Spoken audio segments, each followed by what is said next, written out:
Salvador Alba.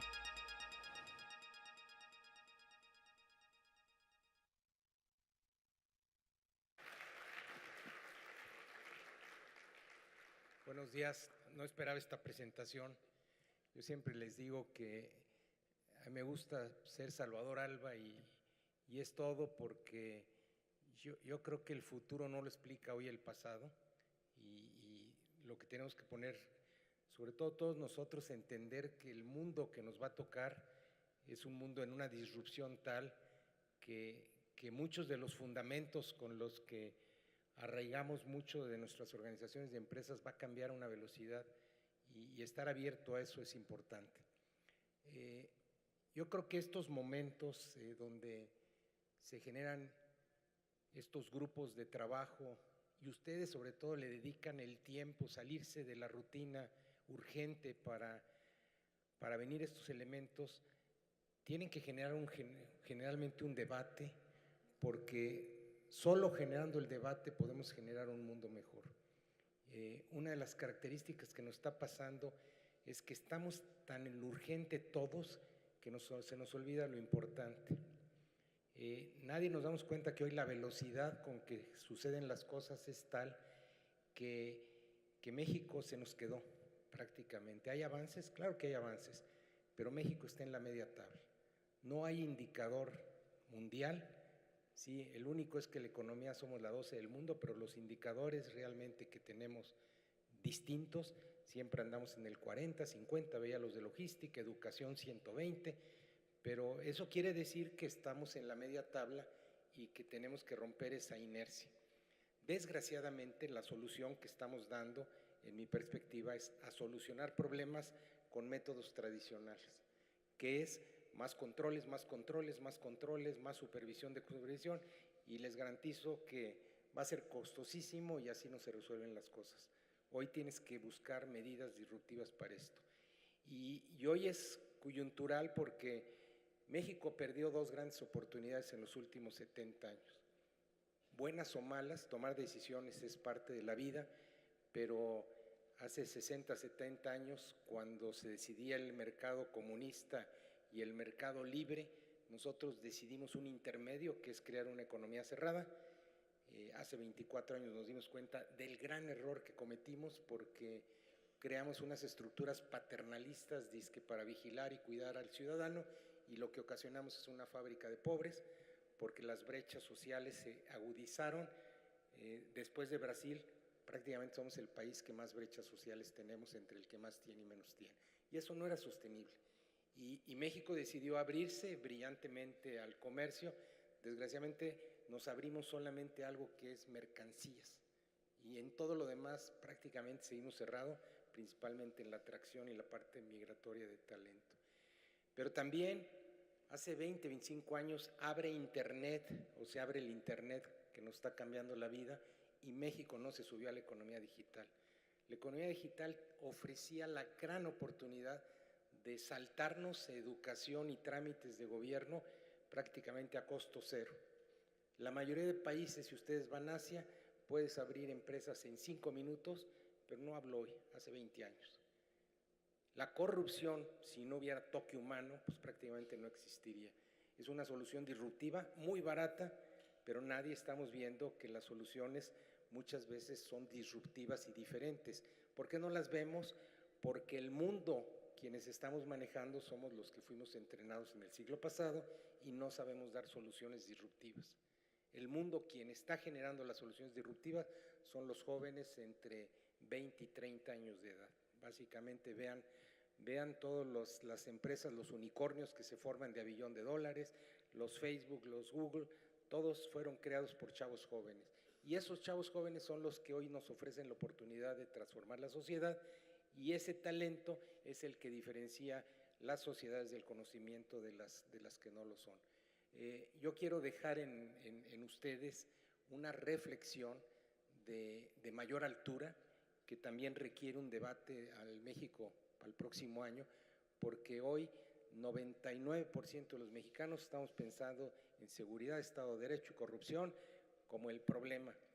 Les garantizo que si eso lo solucionamos, pasamos de $9,000 a $12,000, a $13,000 per cápita, pero con $13,000 no vamos a resolver el problema de 120 millones de habitantes, mejoraremos algo, pero si queremos estar en los 30 y 40 mil dólares por habitante, que es donde se resuelven los problemas, la agenda que tenemos no es definitivamente la agenda que requiere México.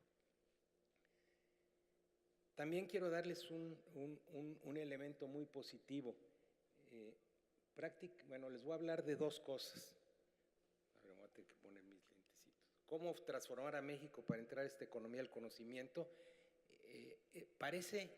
Es complicado, pero es romper 3 o 4 paradigmas. Pero son 3 o 4 paradigmas muy arraigados, pero muy arraigados de todos los que están aquí, porque siempre tenemos la capacidad de señalar que es el gobierno. Yo estoy convencido que el que más se resiste al cambio es la iniciativa privada más que el gobierno, pero déjenme enseñarles por qué. Y el segundo tema que yo quisiera tratarles es cómo pudiéramos vender un diferente paradigma para México. Un tema, a pesar de que lo único que vende son las noticias negativas, hoy vivimos la mejor época de la humanidad. Indicadores tras indicadores, guerras, todo, pero si ustedes ven la pobreza, que es uno de los flagelos, definida como el que gana menos de $1.25, de 2 billones de habitantes, hoy hay 400 millones. Y no quiero decir que eso sea la solución, pero indicador tras indicador, el costo de la información, de almacenamiento, pues va prácticamente a costo cero a la velocidad, está bajando anualmente 12% y se acerca a niveles ridículamente bajos. Pero posiblemente lo que yo quiero llevarlos es por qué se están muriendo y por qué se van a morir en los próximos 15 años casi todas las empresas tradicionales, es por esto. Hoy hay 15 billones de conectores, la mayoría son los móviles, pero ya empezamos a conectar máquinas, también las ciudades, pero ya hay 2 conectores por habitante. Se estima que para el 2020, que no sobran más de 3 años, va a haber 50 billones de conectores o 7 por habitante. Y esto lo que significa es que todos los procesos donde tú ibas físicamente a un médico y esto, será ridículo ir porque toda la información va a estar prácticamente en línea en la nube. Nos van a recordar, yo creo que en menos de 10 años, los esfuerzos que hacíamos las gentes para hablarle a un médico, ir a un hospital, el estacionamiento, subir, 1 hora de espera. Cuando a mí me lo dicen, pero nosotros tenemos en el TEC 2 centros médicos académicos, me dicen los médicos, 90% de lo que me vienen a ver son tonterías que en 3 minutos lo resuelvo. Pero si no lo tengo entretenido 40 minutos, pues se enoja. Y si no le doy una medicina, se enoja porque entonces, ¿por qué le cobro? Entonces, eso es lo que hemos creado nosotros, cadenas y cadenas de procesos, que va a llegar un jovencito. Yo nomás lo que estoy es ansioso que lleguen estos jovencitos que nos rompan todas estas estructuras de negocio que están cambiando el mundo.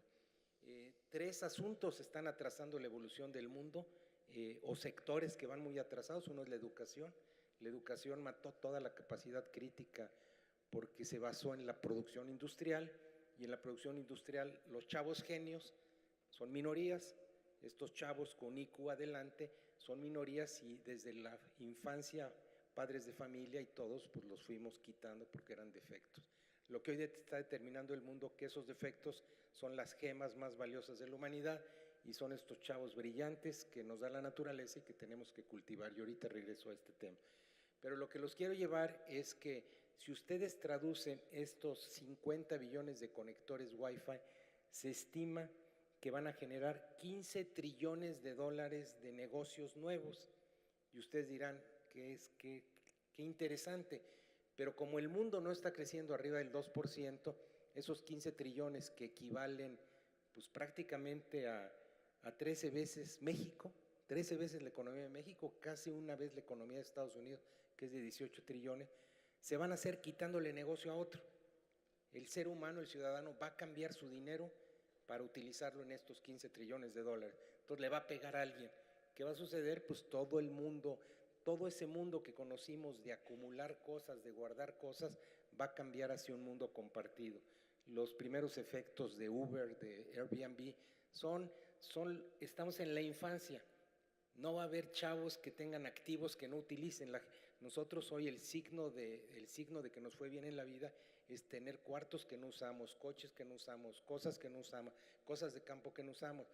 Hoy los jóvenes que yo tengo oportunidad me dicen, qué ridículo mundo crearon ustedes, ¿verdad?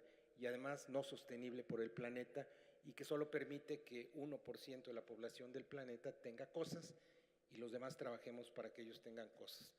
Entonces, el trabajo, afortunadamente, y fíjense lo que les digo, afortunadamente la automatización va a acabar con los trabajos que solo requieren la mano de obra.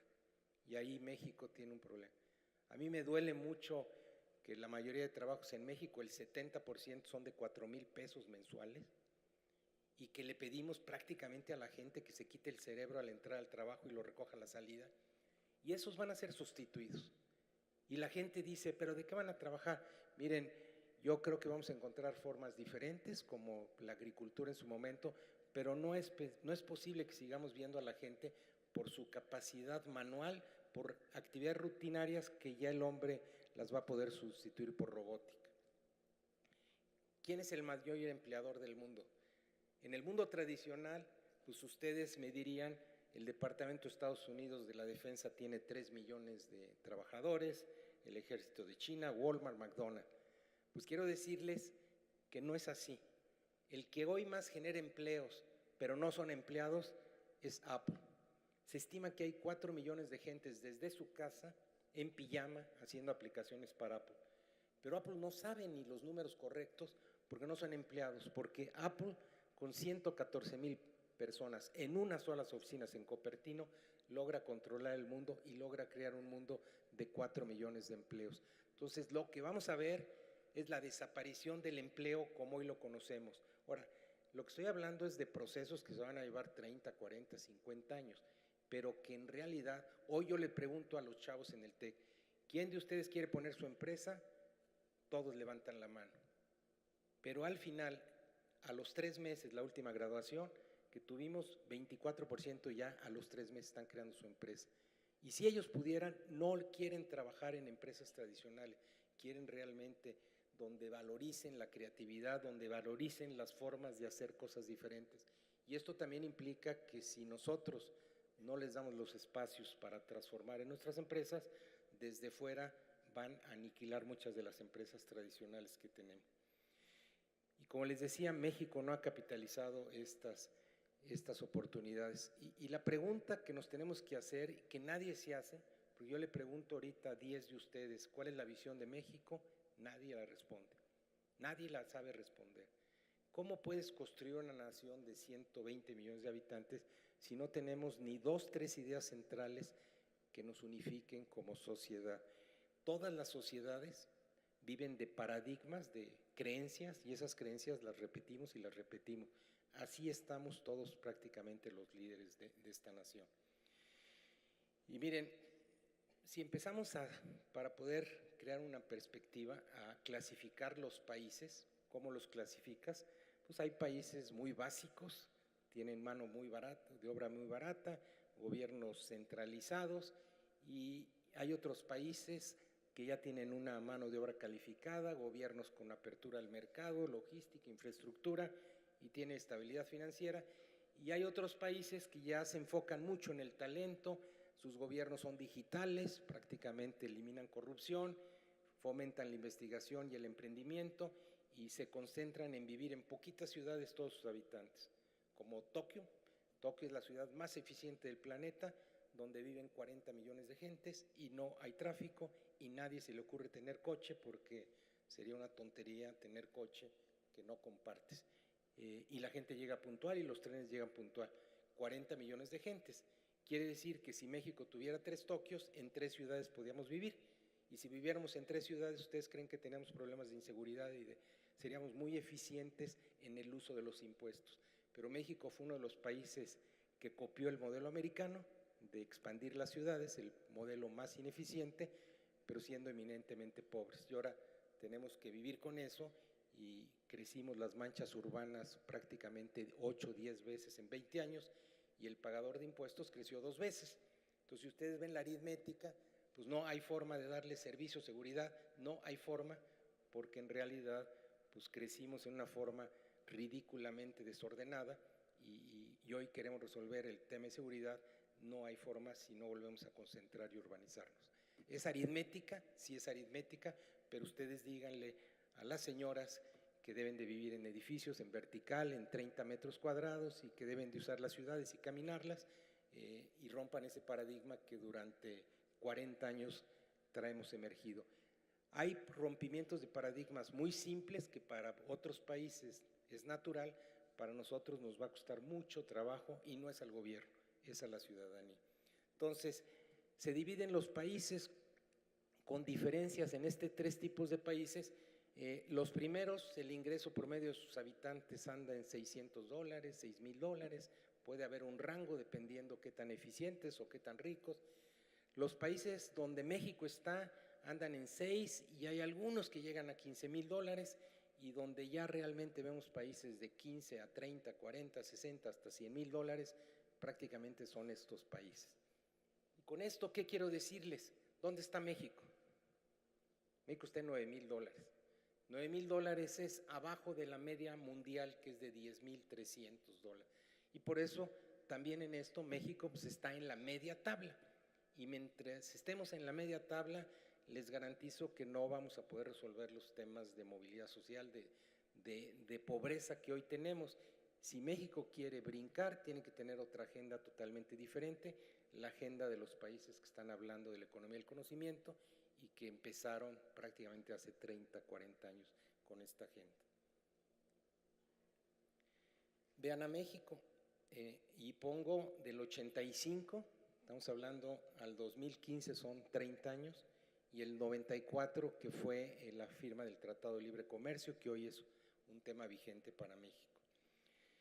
Vean Corea. Corea estaba igual que México, $2,500, se fue a una manufactura cuando firmamos el Acuerdo de Libre Comercio, ya su manufactura era de mayor valor agregado, y hoy pues prácticamente ya están en la economía del conocimiento. Vean Israel.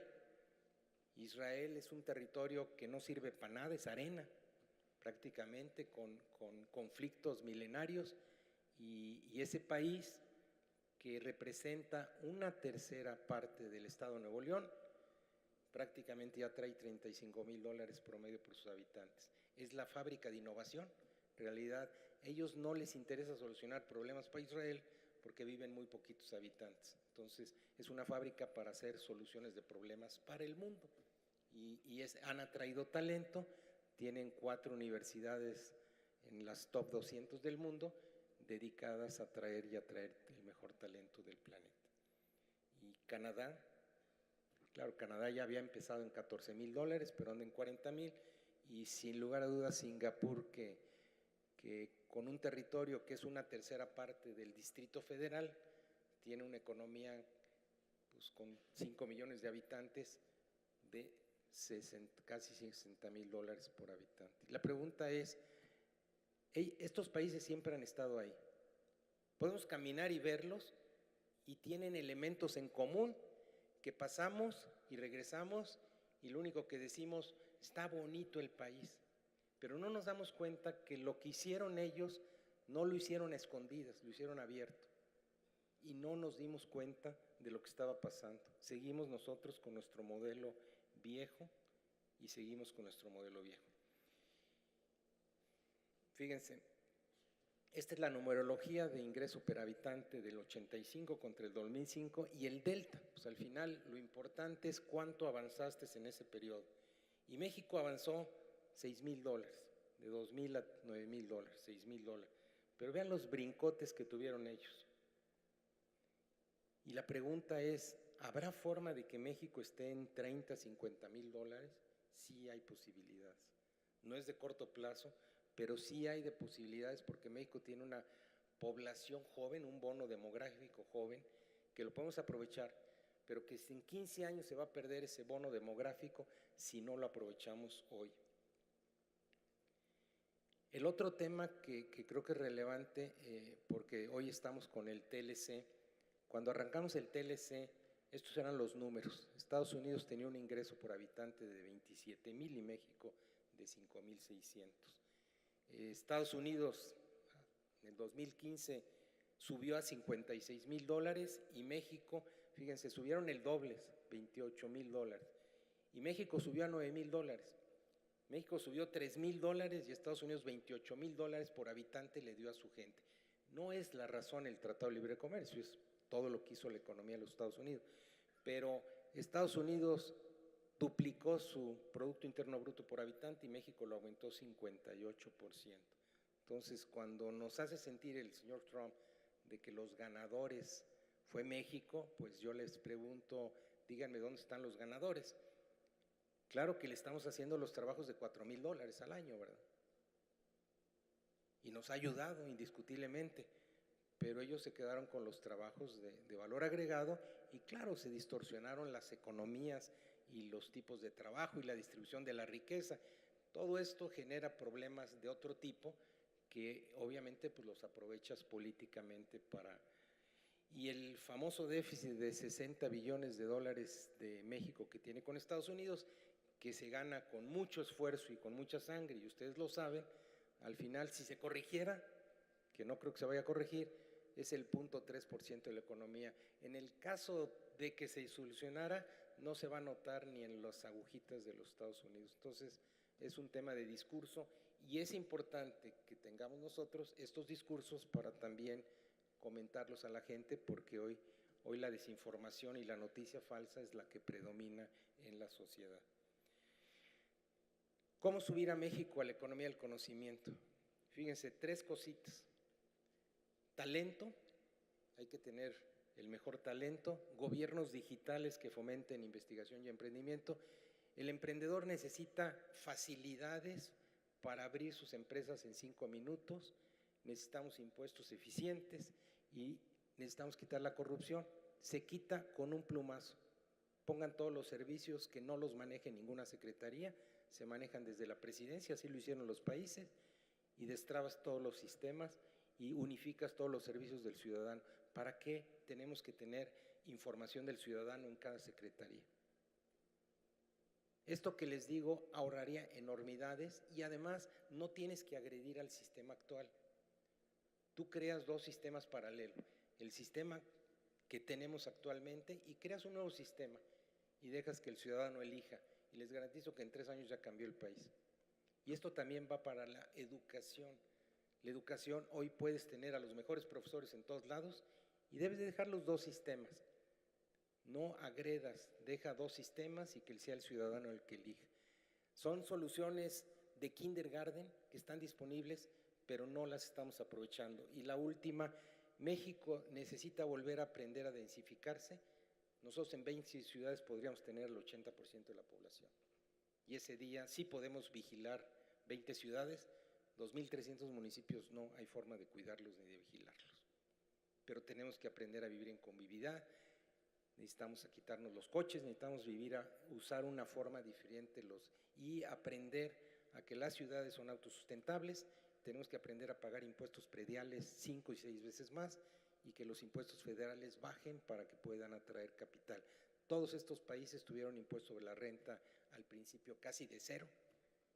Nosotros tenemos un sureste que debía tener impuestos sobre la renta de 0. Si nos cuestan esos lugares, no dan valor, pues creémosle estructuras diferentes de política, que así lo hicieron Hong Kong y lo hicieron Singapur. Singapur sigue siendo tasa del 12-14% de ISR. Pues obviamente, si tienes un centro de investigación, tienes buen talento, tienes buena logística, ¿a dónde te vas?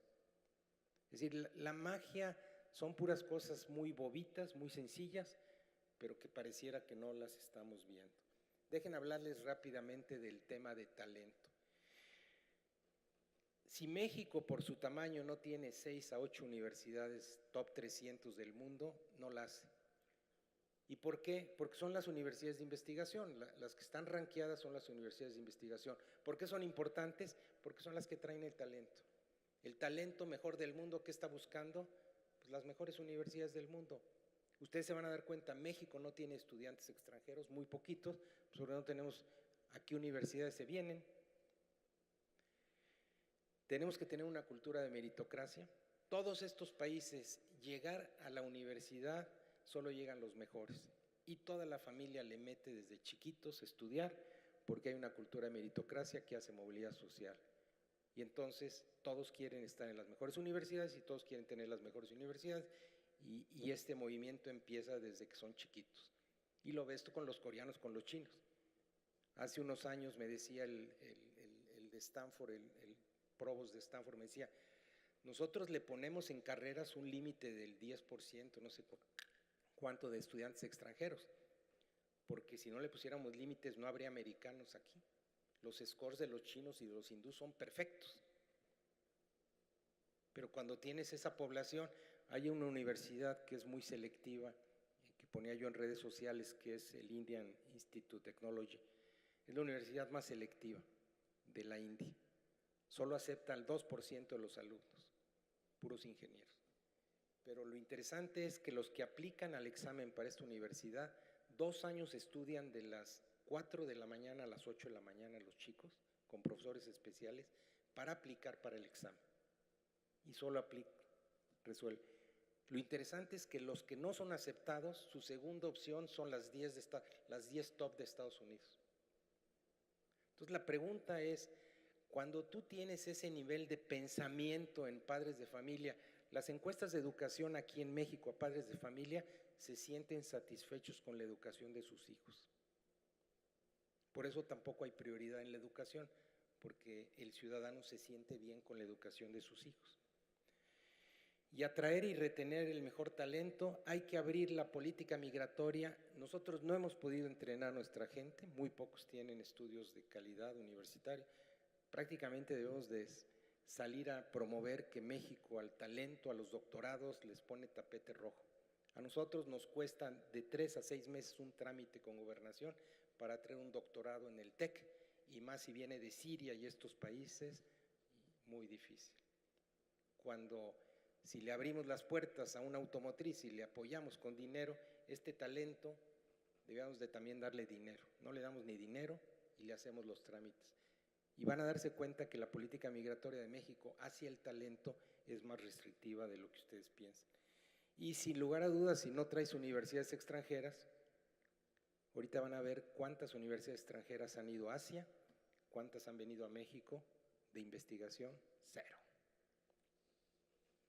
Entonces, el primer tema, 6, 8 universidades en el top 300.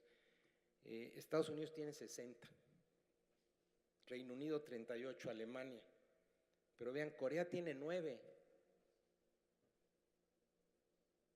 Japón 11. Japón tiene la misma población que nosotros. Pero Irlanda, Israel son 4, Austria, Dinamarca. México, con 120 millones de habitantes, tenemos 2 universidades que están en el top 300. Pero vean, el número de universidades que tienen en el top 300 y cuántos millones de habitantes en la edad universitaria. Estados Unidos 26 y México tiene 12. O dicho de otra forma, si yo veo cuántas universidades buenas tenemos por cada millón de habitantes, Australia, su segunda divisa de importación son estudiantes, 20% de los estudiantes son extranjeros, y México 0.16. Entonces, ¿de dónde vamos a traer talento? ¿Dónde vamos a traer talento de investigación si no tenemos este tipo de universidad? Miren, esto lo vimos y pareciera que pasó de noche. China tiene 35 universidades extranjeras. No solamente mandó 500, 600 mil chinos cada año a estudiar fuera, sino además jaló a las universidades para que se fueran a China. Claro, les tuvo que poner negocio y dinero, ¿verdad? Emiratos Árabes, Malasia, Singapur. Ahora el cuadro donde están las franjas azules es qué países mandaron universidades, pues son Estados Unidos, Reino Unido, prácticamente Europa y en los Estados Unidos. Pero nosotros nos sentimos que nosotros la podemos solo y ellos se dieron cuenta que no podían solos. ¿Qué quiere decir? Que el trabajo que hicimos para traer automotrices, palomita. Ahora hay que hacer este trabajo, pero traer universidades va a ser más difícil que traer fábricas. ¿Qué incentivos les tenemos que dar? No es tan difícil, porque el talento nuestro se está yendo para Estados Unidos. Entonces, con que tú le digas que no tienen que pagar $80,000, sino que aquí con $25,000, que es mejor que los 9,000 o 4,000 que pagamos, se pueden venir. Y nosotros que es básicamente lo que estamos haciendo con los proyectos Distrito TEC, es abrir los espacios del TEC para que se vengan ahí los centros de investigación. Y ahorita van a ver cuál es por qué. Meritocracia. Los mejores alumnos deben de ir a las mejores universidades. México tiene muy poca movilidad social porque tu futuro depende de en qué estrato social naciste, prácticamente dictamina tu futuro. Y los países lo que hacen es los mejores alumnos, sin importar no solamente nacionalidad, porque están trayendo de todo el mundo, en Israel, en todos estos países, todos de cualquier lugar tienen los mismos derechos, no le das preferencia a los locales.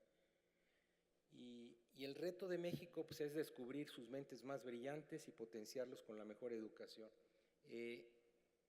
La naturaleza nos da aproximadamente 5% de gente con IQ alto, pero como son minorías, les hacemos bullying y los quitamos. Cuando llegan a edad adulta, el 90% ya lo matamos. Entonces, todos los países tienen entre menos del 1% de gente brillante en edad adulta, y México también. No detectarlos es infame porque estas gentes pues, tienen el potencial transformador. Si nosotros a los del estrato social 1 o 2 más bajo de México, brillantes no en calificación, sino en liderazgo, les damos un impulso de 4 años, la tasa interna de retorno de la colegiatura del TEC pagada o regalada a ellos da 52% permanente, porque se van a quedar en salarios de 4 o 5 mil pesos y pueden brincar al decil 9 en 4 años durante toda su vida. No hay proyecto más rentable económicamente que educar a la gente brillante, a la gente que a través de la adversidad ha podido hacer un cambio. Y todos se están dando cuenta, todos los países se dieron cuenta. Colombia, fíjense, Colombia hace 3, 4 años se dio cuenta de esto porque la Universidad de los Andes, que es la universidad privada hermana del TEC, desarrolló un programa de apoyar a chavos con bajos recursos con el 100% de becas, lo vio el presidente Santos de Colombia y lanzaron un programa para becar a los chavos más brillantes de Colombia, de estratos sociales bajo, invirtiéndole $1 billón anuales y con una visión de ser el país más educado. Gina Parodi, que era la ministra de Educación, lanzó este programa y les voy a pasar 2 minutos para que vean qué secretaria de Educación tenía Colombia y qué programas tan simples que los puedes hacer. Ellos, de que detectaron esto, a mí me dijo Gina, a que lo implementaron fueron 2 meses y medio. Lo que les quiero decir es que todo esto que les estoy hablando no es ciencia ficción, es realidad y se implementa con voluntad y además es muy fácil que sea popular. Vean este video de Gina. Ustedes se estarán preguntando, ¿qué es Ser Pilo Paga? Pues es uno de los programas consentidos de este gobierno, un gobierno que decidió apostarle a la educación como pilar fundamental para construir paz y para construir equidad. Con Ser Pilo Paga le estamos pagando la carrera a los jóvenes de escasos recursos, a los más pobres del país, que se destacaron por ser los más estudiosos, los más disciplinados y que lograron altos puntajes en sus pruebas de estado. Pilo Paga es acceso equitativo a la educación. Pilo Paga está transformando la vida de 21,000 jóvenes y sus familias, quienes hoy ven que los sueños sí se pueden hacer realidad. A esos 21,000 jóvenes ya se les está cumpliendo el primero, pues hoy ellos estudian gratis sin pagar un solo peso en las mejores universidades del país, pero en el 2018 serán 40,000, más de 40,000 sueños haciéndose realidad. Tras analizar los resultados de las pruebas Saber 11, que son nuestras pruebas de estado, y otras variables, se encontró que 17,000 de los mejores estudiantes de estrato 1 y 3 de toda Colombia se quedaban sin ir a la universidad o iban a universidades de mala calidad, a pesar de tener puntajes para escoger la carrera que quisieran. De esos jóvenes, más de 8,000 eran de familias muy pobres. Con el presidente Santos, con quien luego analizamos los resultados detenidamente, dijimos, esto no nos puede seguir pasando. ¿Qué vamos a hacer con los estudiantes que alcanzan los mejores puntajes, que les gusta estudiar, pero no cuentan con los recursos para hacer una carrera. Y nos inventamos el programa Ser Pilo Paga. El programa Ser Pilo Paga está revolucionando a Colombia, a las universidades y también a la mentalidad de los jóvenes. Es la disciplina la que determina sus vidas, no su origen socioeconómico. Esto permite que dentro de las aulas de clase esté presente el principio de equidad y que el mérito y la disciplina sean los factores determinantes en la vida de los jóvenes, valores que traen cambios importantes al sistema educativo y al general de la población en Colombia. Este programa representa el mayor ejercicio de transformación social e innovación educativa que el gobierno ha emprendido en las últimas décadas. Se espera beneficiar a más de 10.000 jóvenes al año para llegar a más de 40.000 al final del cuatrenio. Este proceso tiene como fin último la transformación y la movilidad social, haciendo de Colombia el país mejor educado de América Latina en el año 2025. Les digo, suena difícil vender. En 2 minutos nos vendió una historia. ¿Es difícil venderla? ¿Alguien se va a oponer a un proyecto de estos? ¿Saben lo que le pasó a Colombia? Subieron las calificaciones de todos los alumnos de Colombia, subieron muchísimo porque todos querían estar en este programa. Las universidades, que eran 23, públicas o privadas, ya después el gobierno les pagó el costo. Por cierto, el gobierno de Colombia encontró que eran más baratas las privadas que las públicas, pero el que elegía la universidad era el chavo. Todas las universidades quieren estar en esa lista, todos los chavos quieren estar en la lista y seguramente los empleadores los van a contratar primero estos chavos. No tienes que hacer nada, es meritocracia y la meritocracia por sí sola crea movilidad social. La pregunta es, ¿se requiere?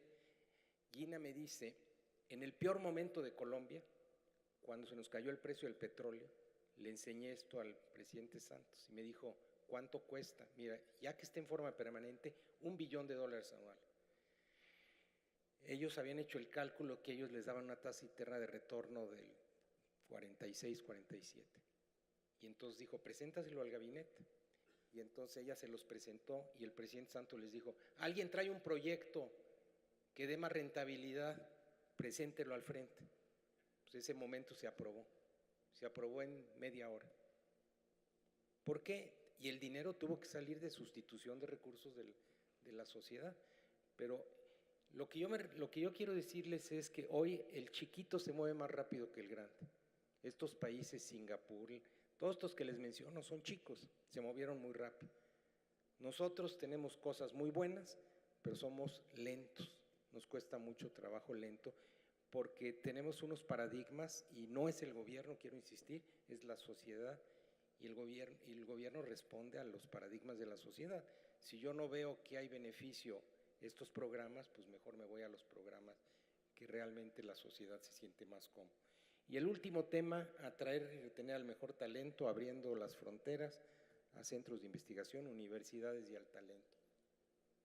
Miren, estos son los países de la OECD.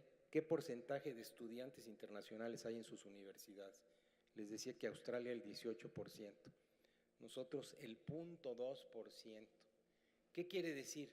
Ni tenemos una política para atraer estudiantes, ni somos atractivos para los estudiantes. Entonces, todos los temas también de inclusión se dan porque no estamos creando sociedades incluyentes. Pero vean el otro contraste.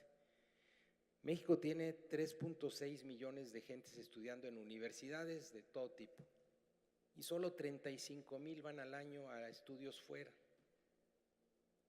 de los cuales 11,500 son del TEC, cuando tenemos menos del 2% de los estudiantes universitarios en el país.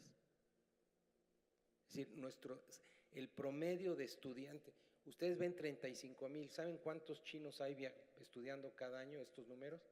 500,000, coreanos 300,000, es decir, los números de ellos, México debe andar jalando 200,000 chavos universitarios todos los años saliendo fuera, 30,000 chavos. Entonces no les estamos creando una visión global y entonces pues regresan y siguen siendo personas que están viendo el paradigma y se meten en una fábrica y se quitan el cerebro y lo recojan a la salida. Miren, el TEC tiene el sueño de ser la primera universidad que que vaya a declarar como obligatorio una experiencia internacional para graduarse. Lo estamos trabajando, ahorita ya 11,500 están saliendo fuera, necesitamos todavía 2,000 más para que podamos declarar 100%. Y estamos trayendo estudiantes extranjeros, pues no hemos podido mover la brújula. Entonces necesitamos acreditar más la imagen del TEC, necesitamos más programas en inglés, más profesores extranjeros, pero no hay balance, es decir, hay un déficit comercial en atracción de talento. Fíjense, LinkedIn, que es la base de datos mejor del mundo hoy,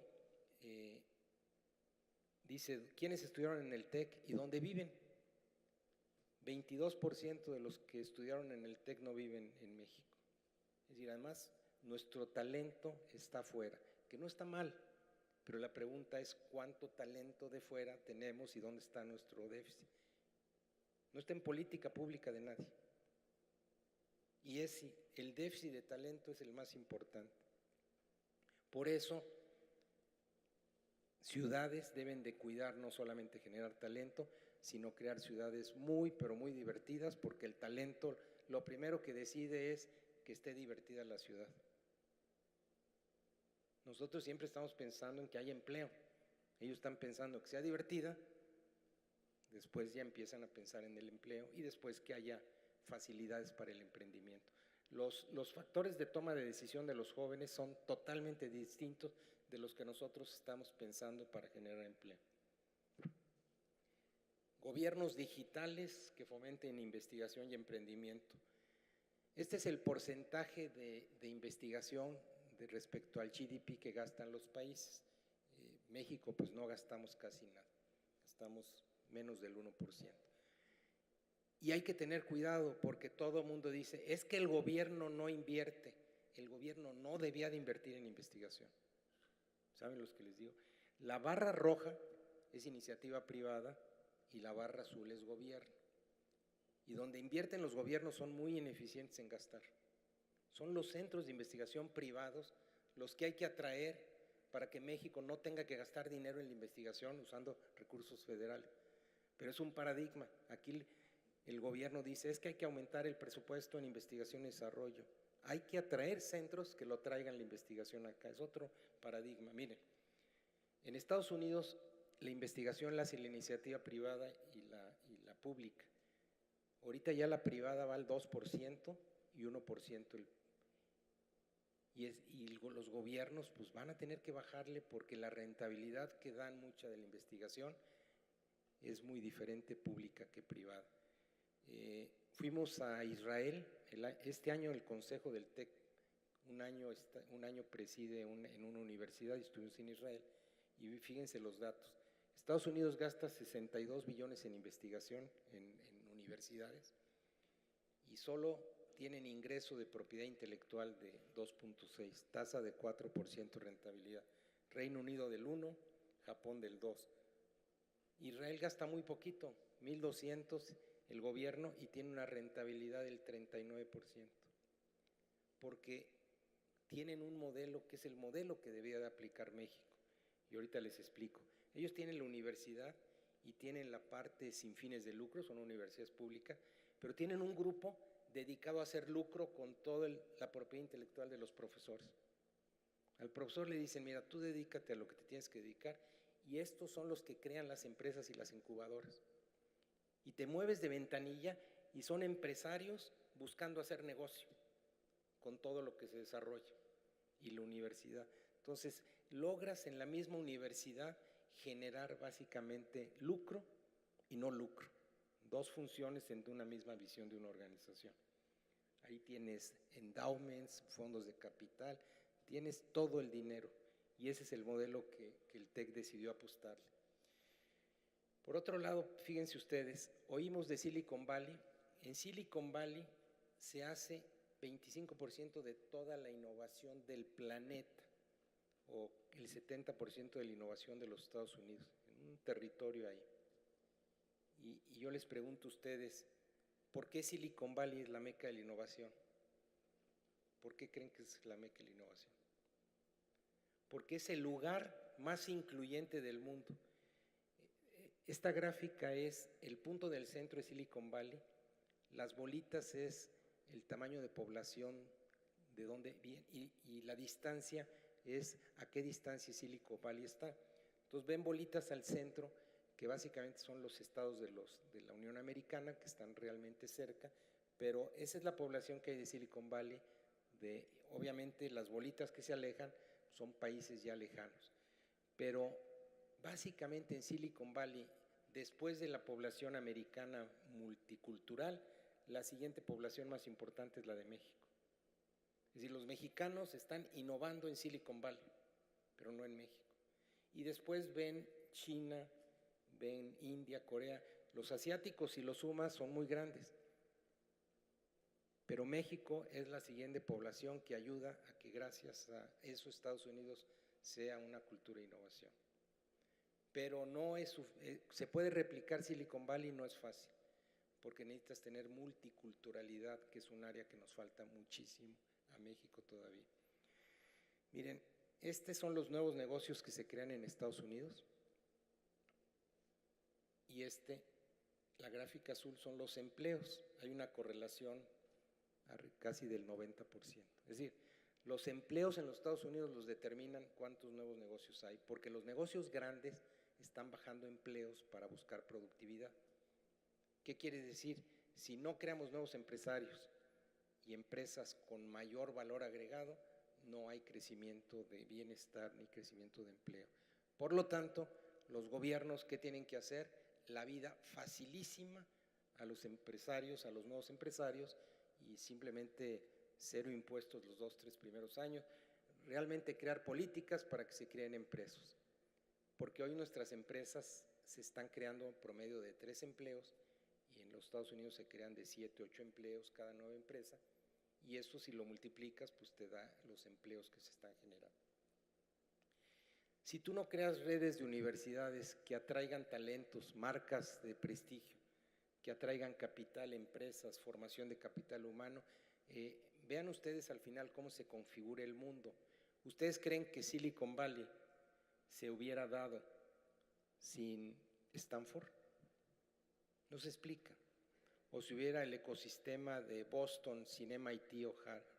Entonces, son las universidades los polos de atracción de talento, después el ecosistema los retiene y después la historia es la que ustedes ya conocen.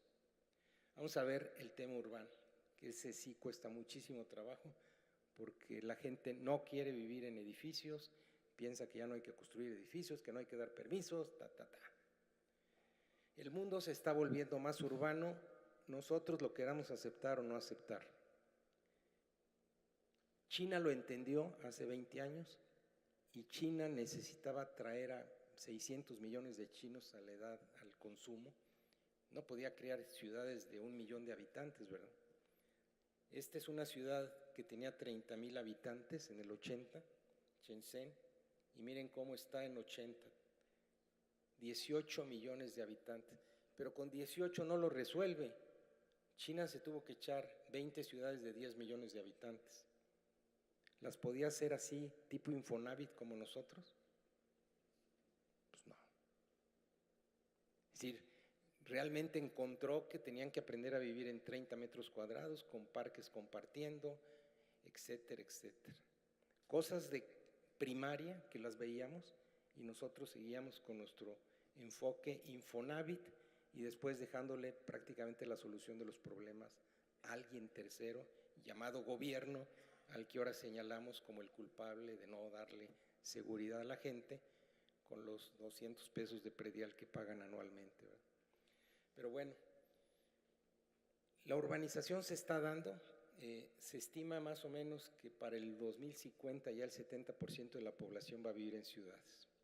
Y eso es parte de lo que pasó en Estados Unidos, que la gente se fue a las costas, se abandonaron los pueblos y obviamente pues esa gente enojada pues es la que votó por el señor Trump. Pero, ¿cómo eligen los muchachos dónde vivir? Igual que las universidades, ¿cuáles son las mejores en ingeniería? ¿Cuáles son estas? Si ellos quieren una ciudad innovadora, pues van y ven la lista de las ciudades innovadoras, Nueva York, Tokio, San Francisco, Boston, etc. México, las primeras de México aparecen en los 80s, en los 100s y perdiendo lugares, porque no estamos creando marcas ciudades. Si yo les digo calidad de vida, pues son las europeas, Monterrey 108, Ciudad de México 127. Hay rankings por todos de ciudades. Si yo les pregunto para los mejores estudiantes, Montreal, París, Londres, pues las mexicanas no aparecen. Entonces, ¿cómo vamos a traer talento si no traemos proyectos de ciudad? Estamos más preocupados del empleo y no de crear ciudades divertidas, atractivas, con algún posicionamiento. México tiene una ciudad que ya logró identidad, que se llama Cancún. El año pasado estaba yo en Japón, en Osaka, y me pregunta gente de Japón, me dice, oye, Cancún, ¿qué tan lejos está de México? Dije, quiere decir que ya creamos marca, ya Cancún es una marca. México todavía no tiene marcas, la Ciudad de México empieza, Querétaro empieza, Monterrey está perdidón, Guadalajara está perdidón. No tenemos marcas ciudades que tengan distintivos desde la perspectiva de vida, no de beneficio para el empresario, que siempre pensamos en el beneficio para el empresario. Entonces, si no tenemos ciudades divertidas y aprendemos a vivir en verticalidad, los chavos no se van a quedar en México. Los chavos talentosos, estos que pueden hacer la diferencia y crear estas unicornios. Las empresas unicornios son las que llegan a valer $1 billón. El año pasado se crearon 211. En la historia no hay ninguna mexicana que se haya creado. Y no hay mexicanos en esas empresas. Esas empresas son las que detonan la economía del conocimiento y hacen, si una empresa como Facebook hubiera sido engendrada en México, subiría la economía de México 50%, toda la economía por una empresa. Porque hoy las empresas son más poderosas ya que los países. Apple se acerca a valer $1 trillón, es la estimación, y está muy cerca, 18% de eso. Quiere decir que Apple va a valer el valor de toda la economía mexicana. Entonces, los poderes van a cambiar. Y por otro lado, los balances de las empresas no reflejan el $1 trillón. La ventaja competitiva hoy de las empresas, ¿saben cuál es? El dominio de clientes. Facebook vale mucho porque ya tiene 2 billones de clientes. Más que un país, no hay ningún país que tenga 2 billones de clientes. No nos estamos dando cuenta que el mundo ya cambió, seguimos poniéndole fronteras cuando las fronteras ya no tienen ningún valor. Es una dificultad saber de dónde vienen las mercancías. Y hoy no importan las mercancías, pues el talento fluye. Yo puedo hacer trabajos desde aquí para Estados Unidos, para cualquier lado.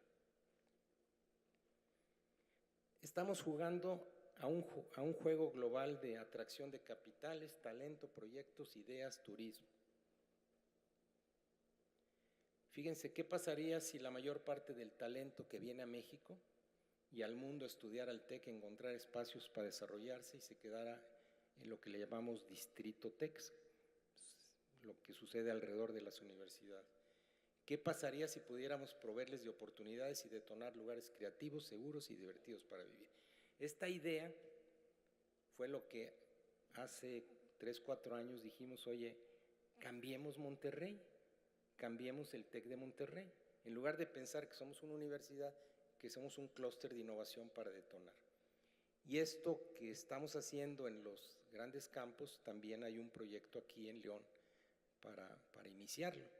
Cómo detonamos alrededor de las universidades ciudades de conocimiento. Ese era el terreno de nuestro campus. Primero decidimos que somos responsables de todo el ecosistema y las colonias de alrededor.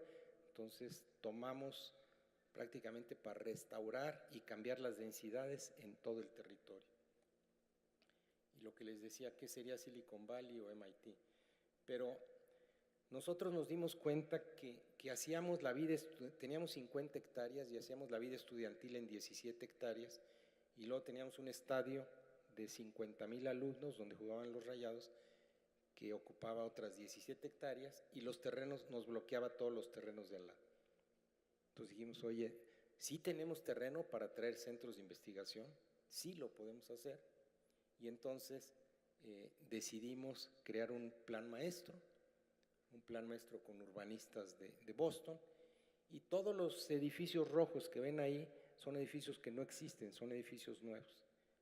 Prácticamente todo este ecosistema es un ecosistema de investigación, donde estamos ya empezando a construir los edificios para que ahí se vengan los centros de investigación más importantes, y tenemos que entrar en la ciencia la más arriba. Decidimos entrarle con el MIT en la nanotecnología porque es a la que la universidad número 1 del mundo decidió apostar. Entonces dijimos, nosotros somos incipientes en investigación, pues vámonos con los punteros, y ese proyecto es el que está por arrancar.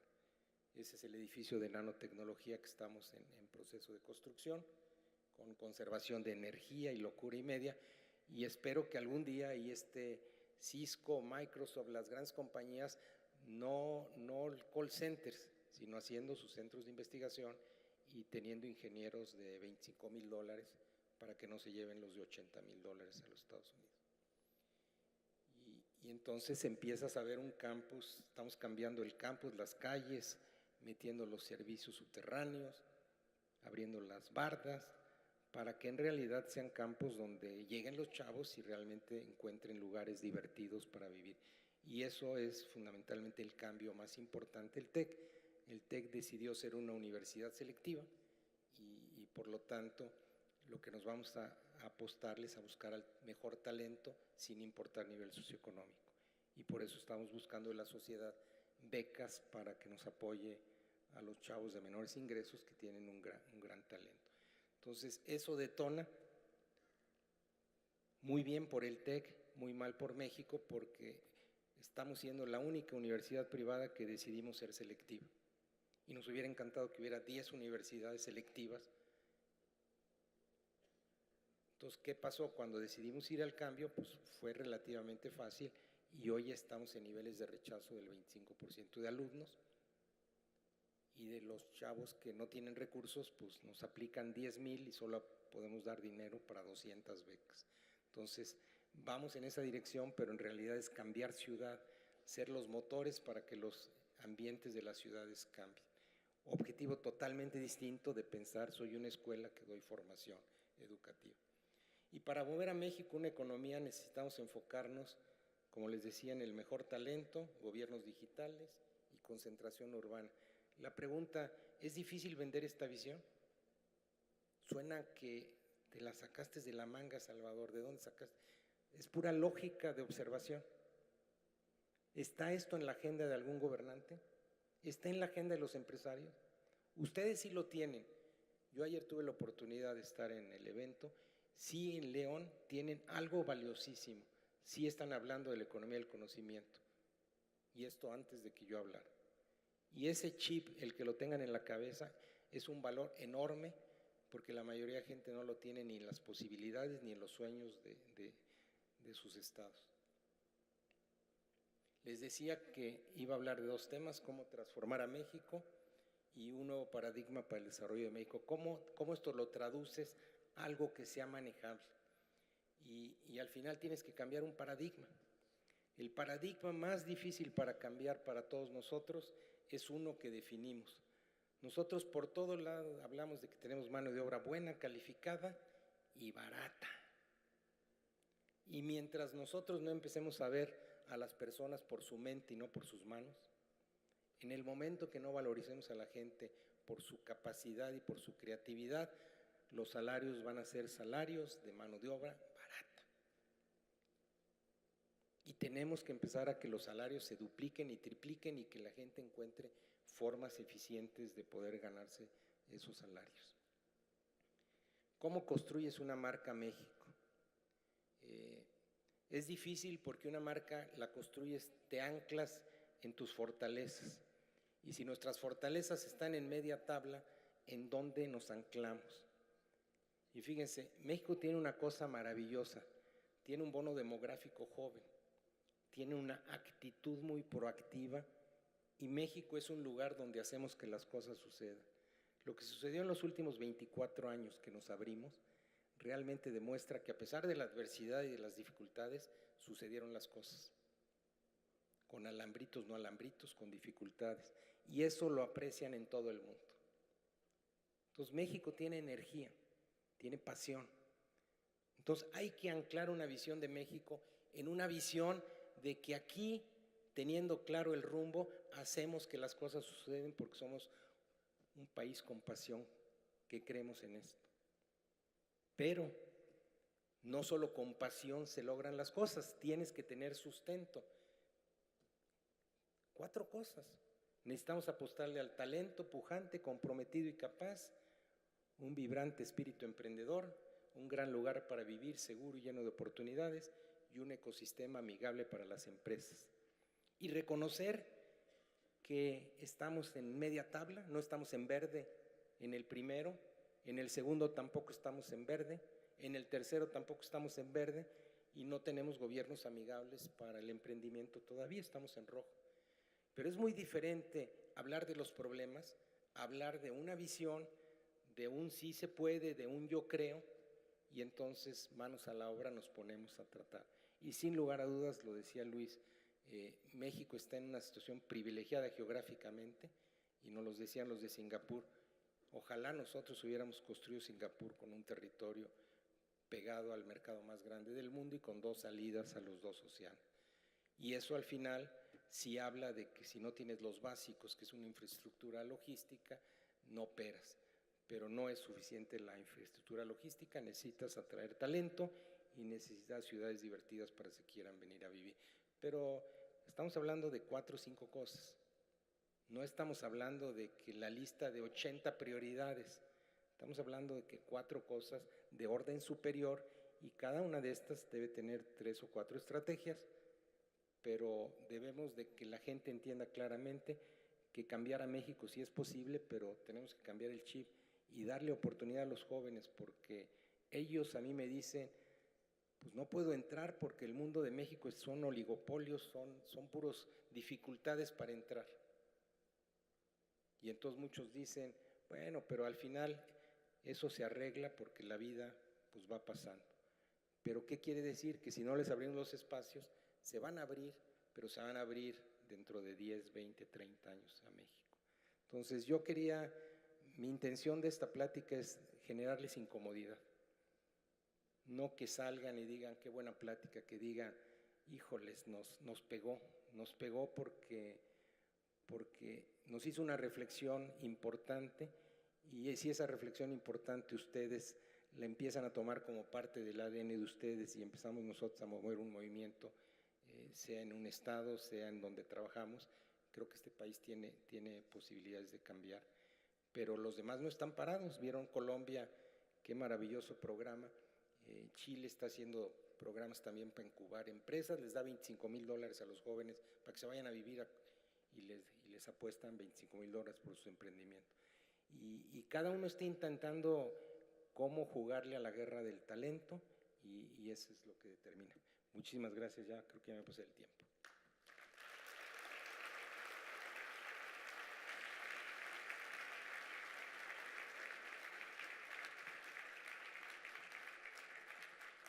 Abrimos sesión de preguntas y respuestas. ¿Alguien reflexión? Porque yo no sé si hay respuestas, yo les traje más bien los cuestionamientos. Salvador, gracias. Enorme abridor de ojos.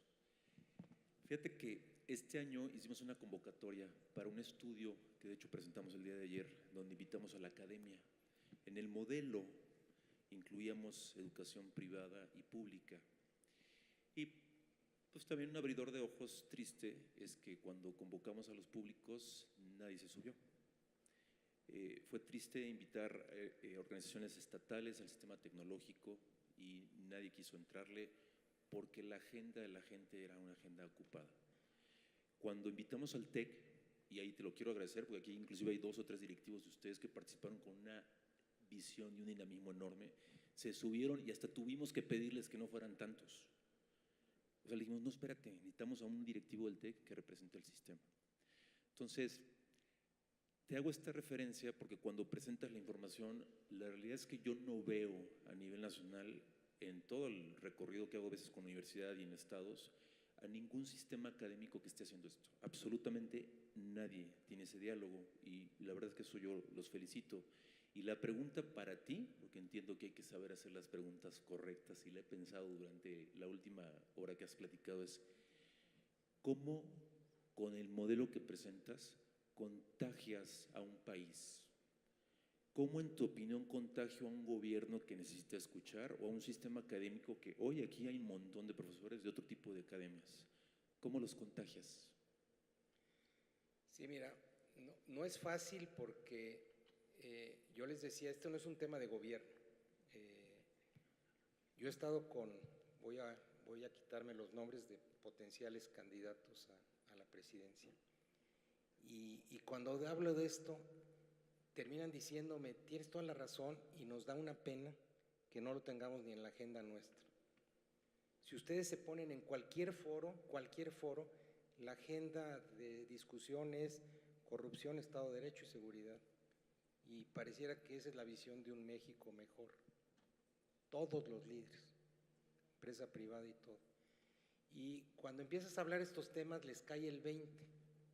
El riesgo es que repetir una conducta para que cambie el paradigma se requiere hacerla muchas veces.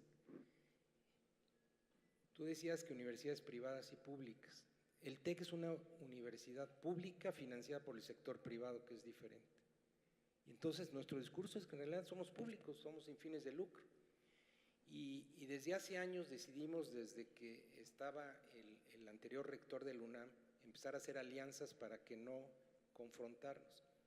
Y hoy con Enrique Graudi iniciamos, que es el rector del UNAM, un movimiento de la UNAM y el TEC para unir más universidades.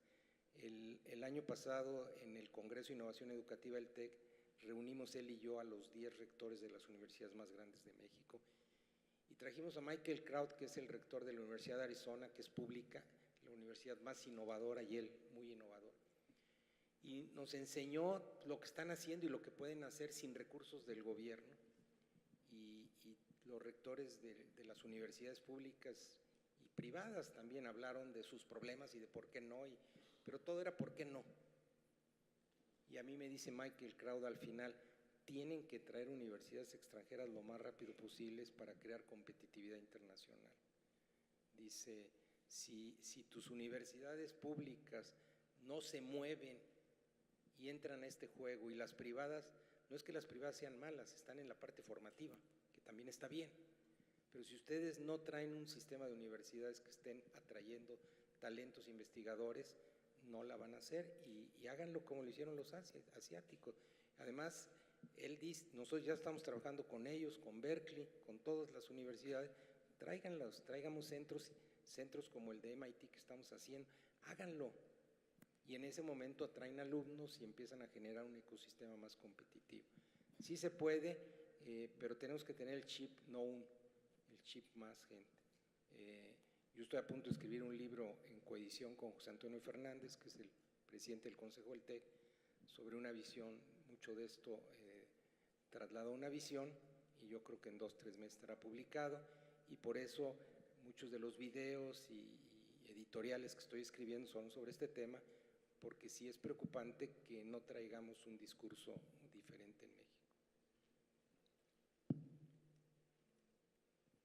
Salvador, mucho gusto. Me encanta verte otra vez después de tantos años. Eres el influencer de una generación que está hoy día en las empresas y no tengo la menor duda de lo que estoy diciendo.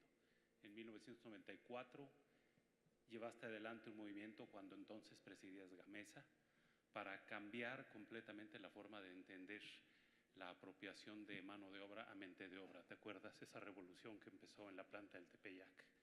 Tuve el gusto de encabezar el proyecto y me honro mucho de conocerte. El día de ayer y ahora mismo se ha estado hablando sobre la importancia de trasladar a la cabeza de la gente como prioridad número 1 el tema del talento. Aquí hay, además de representantes de la academia, representantes de las empresas, muchos, a distintos niveles, desde empresarios mismos, ejecutivos, gerentes medios. En continuidad con la pregunta que decía Francisco, ¿cómo creamos esa inquietud? ¿Dónde le picamos exactamente? ¿Cuál es la palanca que hay que mover entre los representantes de empresa que están aquí para poner al talento como la prioridad número 1?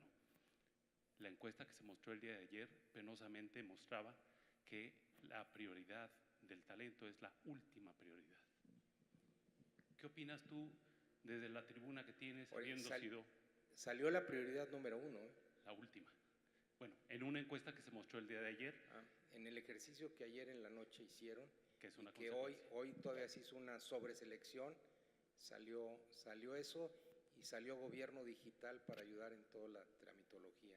¿Y cómo se traslada esto a la cabeza, a la idea de cada uno de los mandos medios, altos, ejecutivos, propietarios de empresa? ¿Tú Mira, tienes un punto de vista? en el TEC acabamos de hacer estudios tanto a nivel nacional como por estado, que se los entregué hoy al gobernador. La tasa interna de retorno de preparar a tu mejor talento, en especial el estrato social 1, 2 y 3 más bajo, en el estado de Guanajuato es 51% de tasa interna de retorno anual. Entonces yo le decía, y le entregamos los estudios de Guanajuato, porque es uno de los estados donde la rentabilidad de la educación es más alta porque la brecha es muy grande. Entonces, mientras más brecha tú grande, puedes decir, está mal, pero donde si le inviertes te va a dar mucho más.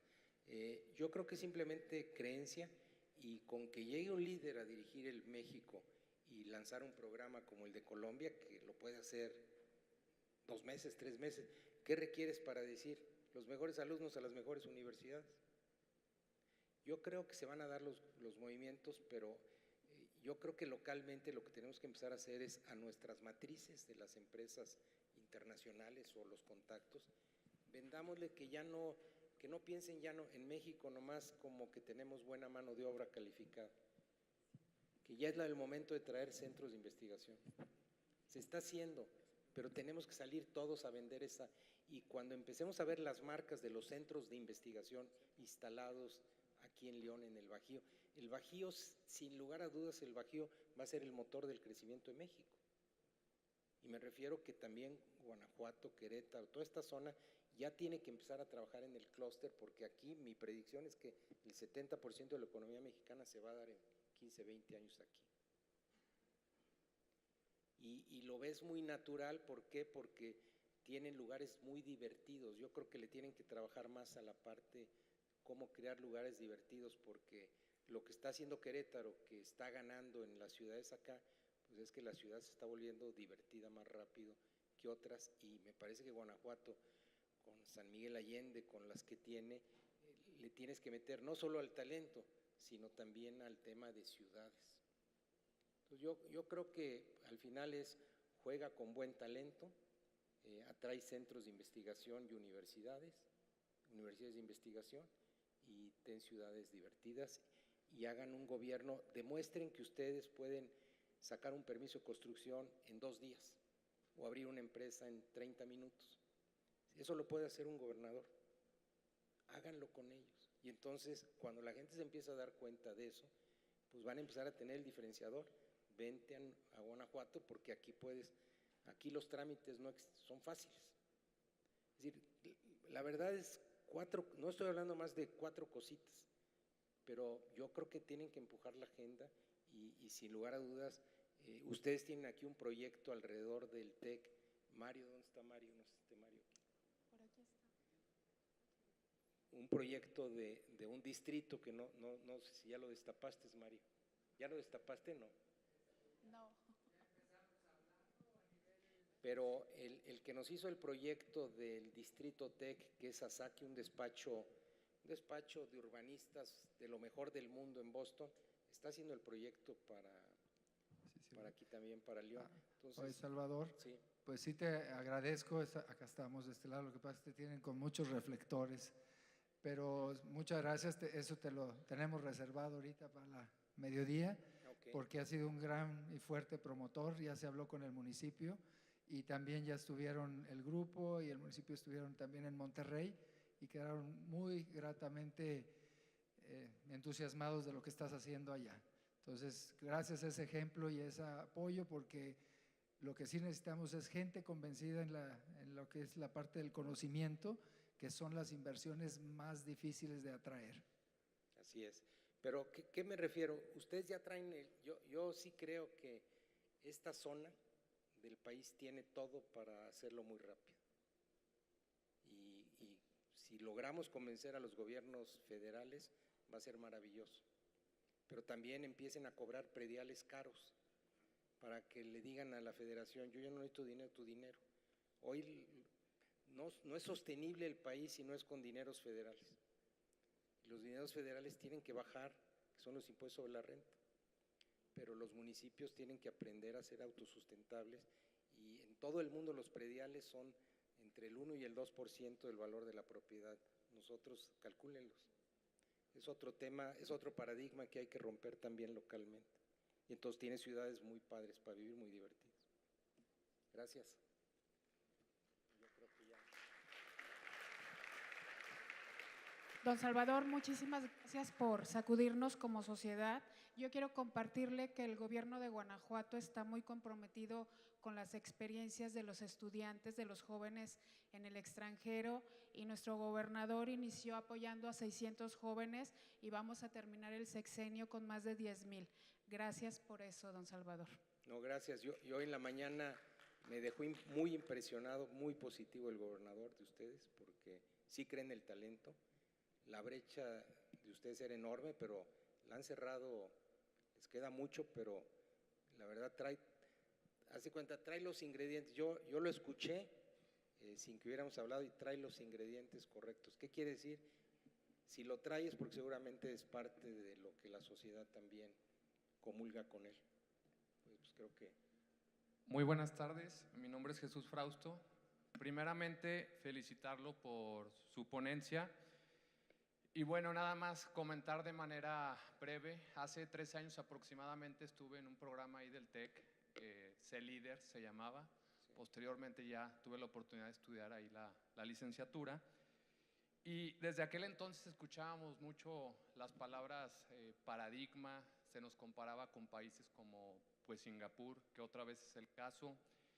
Y mi pregunta como tal, bueno, también me siento que vivo en un país de oportunidades y en un estado privilegiado. Y mi pregunta como tal es, ¿cómo hacer para que no pasen otros 2 años y en otra plática y ver que nos están frenando ciertos paradigmas para poder estarnos comparando con países como Singapur y otros países de Asia? ¿Y cómo hacer esa integración entre sociedad, universidad, empresa y gobierno? Muchas gracias, muy amable. Mira, qué bueno tu comentario, porque cada país es tan diferente que tiene que encontrar su propio destino. Hay elementos en común que puedes decir, oye, pues parece que el talento es importante, pero no quiere decir, Singapur lo hizo de una forma, su gobierno era a lo mejor más dictatorial, lo que quiera, pero lo que te quiero decir es, hay otro paradigma muy importante que afecta a todos los que estamos aquí. Somos de los países de la OECD la sociedad con los menores niveles de altruismo que hay en el planeta. A pesar de que hay una brecha de carencias, lo que damos para donatarias o para apoyar donatarias es 0.2% del GDP. Casi todos los países avanzados, los seres humanos parten de que cuando la vida les da, ellos tienen una responsabilidad de regresar. En México eso no sucede. Nosotros hemos estado buscando las becas para apoyar, que se llaman Líderes del Mañana, que estamos buscando $300 millones para becar en perpetuidad a 1,000 alumnos con las tasas de interés. Vamos al 12% y no tienes idea lo difícil que es para una familia mexicana desprenderse de dinero para apoyar a otro. Entonces yo sí les reflexionaría que mínimo empiecen a pensar del 5 al 10% de su patrimonio, darlo en proyectos de corresponsabilidad social a otros. A mí me decía, en las universidades americanas todo el mundo da dinero, la gente que termina su vida da el dinero, y es lo normal. Y me decía, es que ustedes en México hay una diferencia, no son altruistas, son generosos. Y yo me sentí feliz. Sí, me dice, el generoso es el que da limosnas, el que da lo que no le duele, y el altruista da lo que le duele. Entonces es otro tema en donde mañana podemos ayudar nosotros creando fondos de becas para apoyar si creemos en el talento, la pregunta, despréndete de parte de tu capital, despréndanse de parte de su capital para apoyar, y esos chavos que ustedes les ayuden con educación, en 3, 4, lo único que son ilíquidos porque son brillantes, pues después ellos van a hacer una corresponsabilidad social. Pero sí creo que todos tenemos capacidad de acción individual, pero es muy fácil señalar el dedo hacia el vecino. Y sí creo que el movimiento lo dan pocas gentes, porque si tú ves todos estos países, hubo un líder que generó el cambio. Muchísimas gracias al maestro Salvador de Alba. Quiero invitar aquí al frente a entrega de reconocimiento al ingeniero Luis Quiroz Echegaray.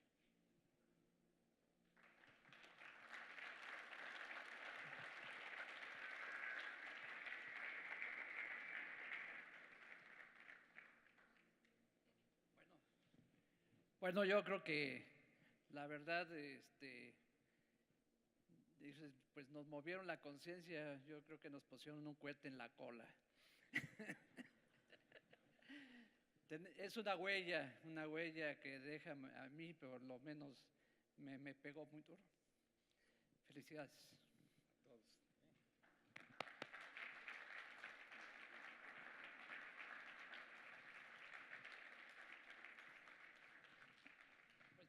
bueno, algo de lo que hacemos bien aquí.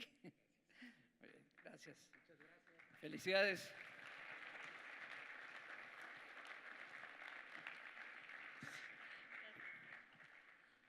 Muchísimas gracias. A continuación tenemos una visita a la exposición de stands. Contamos con 15 minutos. Estamos de regreso en 12:30. Gracias.